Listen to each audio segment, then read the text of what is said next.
નમસ્કાર દર્શક મિત્રો, આપ જોઈ રહ્યા છો સાઈ ગ્રુપ મીડિયા હાઉસ સંચાલિત ઝટપટ ન્યૂઝ। સુરતમાં હત્યાઓનો સિલસિલો યથાવત જોવા મળી રહ્યો છે। સુરતમાં કાયદાનો કે પોલીસનો દર રહ્યો ના હોય એમ દિન દહાડે સરેઆમ હત્યા થઈ રહી છે। સુરતમાં વધુ એક હત્યાનો બનાવ સામે આવ્યો છે। સુરતના દિંડોલી પોલીસ સ્ટેશનની હદમાં દિન દહાડે યુવકની કરપીણ હત્યા કરવામાં આવી છે।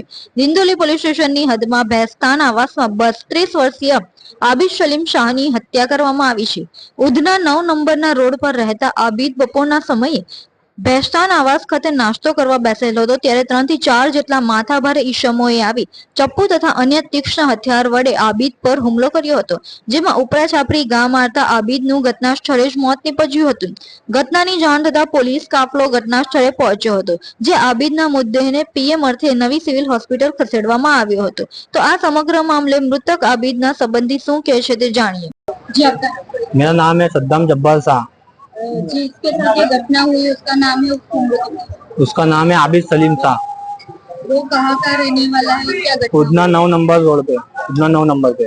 क्या घटना हुई? ये घटना ऐसा हुआ, बेस्तान आवास में 2:30 बजे के लगभग हम लोग नाश्ते की लाड़ी पे बैठे थे, तो ये लोग इमरान मानसिक, उसका भतीजा, उसके पीछे 4 जन और थे, मुंह पे रुमाल बांधे हुए थे। ये हाथे से डायरेक्ट हथौड़े से चाकू से मारने लग गए। कुछ पूछा नहीं, कुछ नहीं।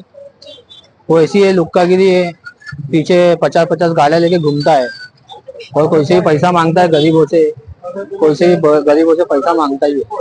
जो सामने मारने वाले थे उन लोगों का नाम क्या है आपको पता है? उनका नाम है, उसका नाम इमरान मानसिक है और एक उसका भतीजा है कालिया, और उसके पीछे जो 4-5 जन थे ना, मुंह पे रुमाल बांधे हुए थे, उनका नाम तो पता नहीं। वो सामने वाले जो मारने वाले हैं वो क्या काम करते हैं? वो ऐसी लुक्कागिरी करते हैं, कुछ काम धंधा नहीं उनको बस। जो मरने वाले हैं वो जो शादी हो गई? हाँ हो गई है, उनके 5 बच्चे हैं। मरने वाले वो क्या काम करते हैं? वो मजदूरी काम करते हैं, ऐसा कुछ भी मजदूरी बंगाल उठाते, कोई भी मिल में से बड़ा बड़ा बंगाल उठाते।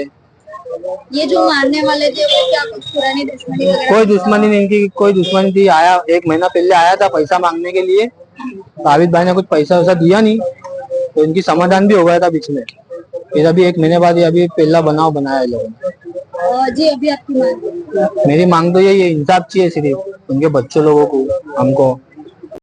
શું તમે શરીરના સાંધાના દુખાવાથી પીડાઈ રહ્યા છો કે પછી તમે કોઈ સ્પોર્ટ્સ ઇન્જરીથી પીડાઈ રહ્યા છો? લકવાની બીમારી બાદની પીડા સહન કરી રહ્યા છો? શું તમને સ્પાઇનલ પ્રોબ્લેમ છે? તો આ તમામ દુખાવાને હવે બાય બાય કરી દો, કારણ કે માસ્ટર ડિગ્રી ધરાવતા ખૂબ જ અનુભવી ફિઝિયોથેરાપિસ્ટ ડૉક્ટર અમિત પટેલ પાસે તમે આ તમામ સમસ્યાઓનું સચોટ નિદાન કરાવી ફરીથી નોર્મલ જિંદગી જીવી શકો છો। તો સરનામું નોંધી લો, comprehensive care centre, DD street, library પાસે, અનુરાગ સારીઝની લાઇનમાં, નવસારી। આબિદ સલીમ શાહ નામના વ્યક્તિની હત્યા થયેલ છે। ચપ્પુના ઘા મારીને હત્યા કરેલ છે।